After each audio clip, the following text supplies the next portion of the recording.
Hello, this is Marjorie of Woman and Digital and welcome back to my channel.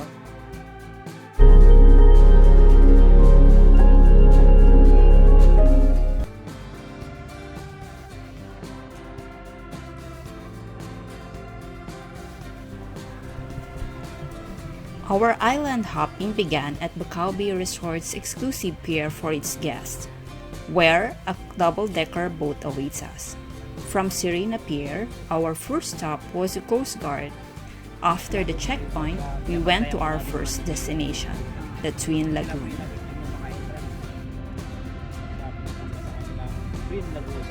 Wow! Mga indigenous people. Doon na pa-video ng pangkakay.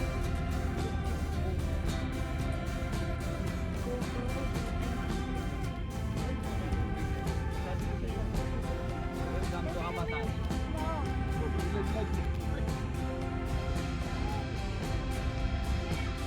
Hi, John! Hi! Hi! Hello! Hi, Tina! Hello! Hello! Welcome to Coron! Coron! Coron Natal. Yay!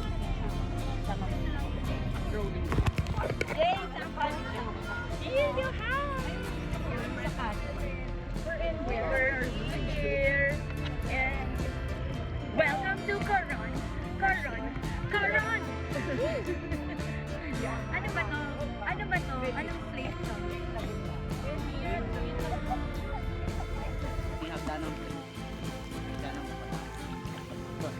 Or ito. Hi, Jonel.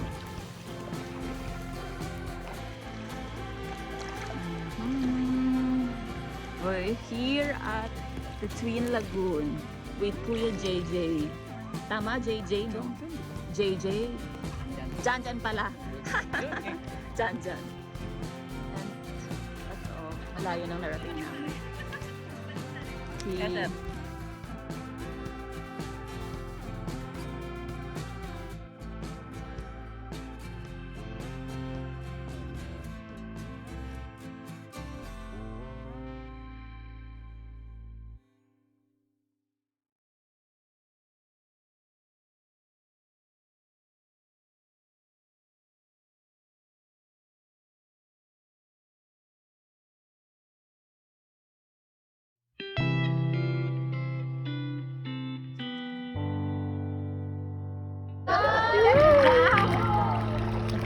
Ayan na, babe.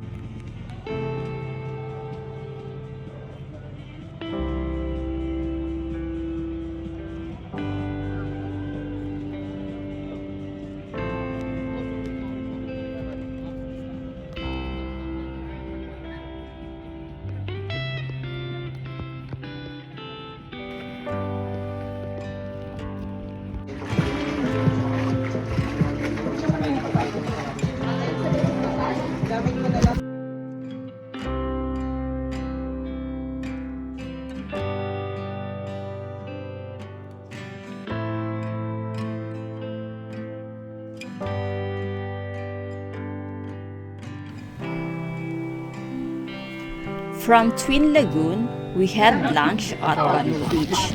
It's a beautiful white beach with calachuchi trees and huts. Our group enjoyed a budel-fight lunch at the beachfront prepared by Bacau Bay Resort. We had seafood such as the expensive fish called samaral, grilled pork and chicken adobo, grilled eggplant, tomatoes, onion, and salted egg. After lunch, we may take a nap at the Nipa huts, but most of us swim in Banol Beach.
Sino?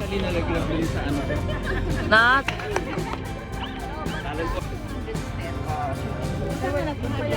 Hindi. Hindi daw. Di ba ito yun? Oo. Nakuha niyo ba? Hindi, sayang. Sayang. Si Donald din.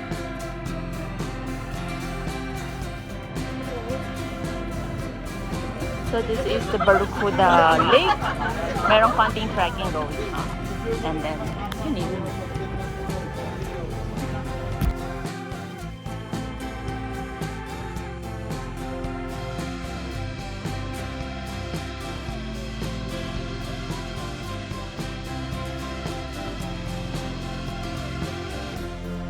Our next destination is a famous diving site in Coron, the Barracuda Lake. It is popular because of its crystal clear, fresh, salty water. I'm glad that Bacau Bay Resort included Barracuda in our island hopping in Coron. There's an easy trek and we walk on a wooden plank with wooden stairs. It's not too difficult compared to Kayangan with 360 plus steps. Barracuda Lake is great for snorkeling and diving with its underwater rock formations.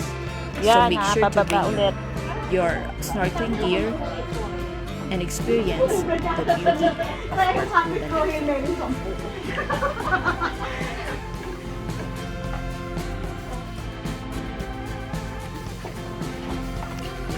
Okay.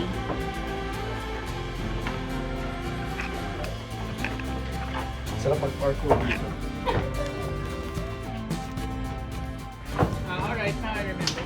You remember na? You've been here before? Yeah, pero hindi niya ma-remember kasi. Now, na-remember na niya. Confusing Barracuda with oh, yeah. Oo, na. Pwede ko tumalon, hindi ka rin magkakanan po ha.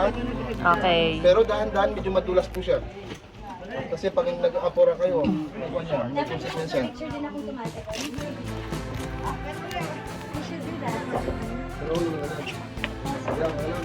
Rolling. Where are we? We are here at Barracuda Lake. Nasaan na si Earl? So, nag-trek kami from the boat, going up and Sige po.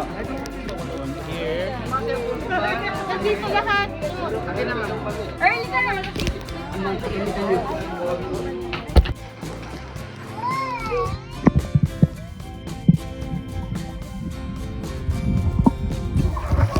nag-take.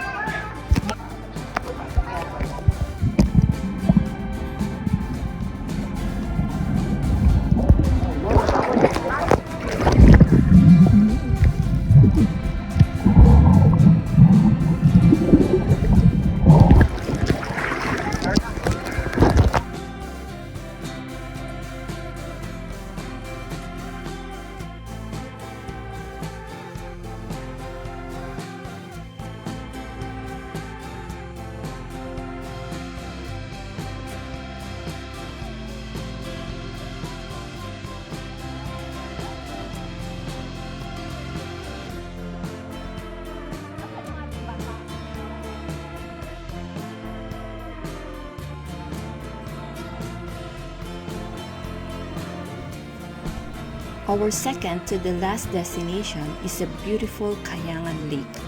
Some of us were already tired and skipped the 360 steps to Kayangan View Deck. My husband and I did not want to miss this opportunity even though we've been here before. From the deck, we continued the trek going down leading to Kayangan Lake where we swam in crystal clear, fresh water. There are inlets and towering rock formations too. This place closes at 5 p.m., so make sure to arrive before it closes to the public.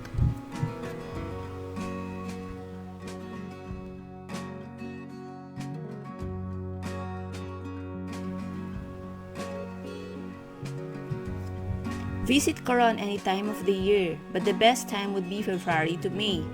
This will give you enough time to do outdoor activities. Expect heavy rainfalls between the months of June to August. And make sure to bring the travel essentials such as paraben-free sunscreen, organic wet wipes, and your eco-friendly tumblers. Please take your trash back to the hotel and properly dispose them, including your face mask. I recommend Bacau Bay Resort, your home in Coron. The resort can also arrange your island hopping and hotel airport pickup. Our island hopping in Coron was such an amazing experience. The tour guides were friendly and courteous. They even fix our towels frequently, fold it nicely every time we go down off the boat to swim. Aside from the very good lunch, they also prepared saging na sabaw with sago for our merienda. Bacau Bay Resort provided everything we need for a grand vacation in Coron. And after a whole day of island hopping, we had a soothing body massage from Alon Spa. That's Bacau Bay's in-house massage.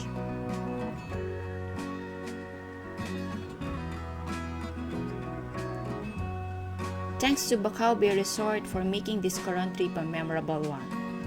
There's a lot more to explore in Coron, so I'm definitely coming back.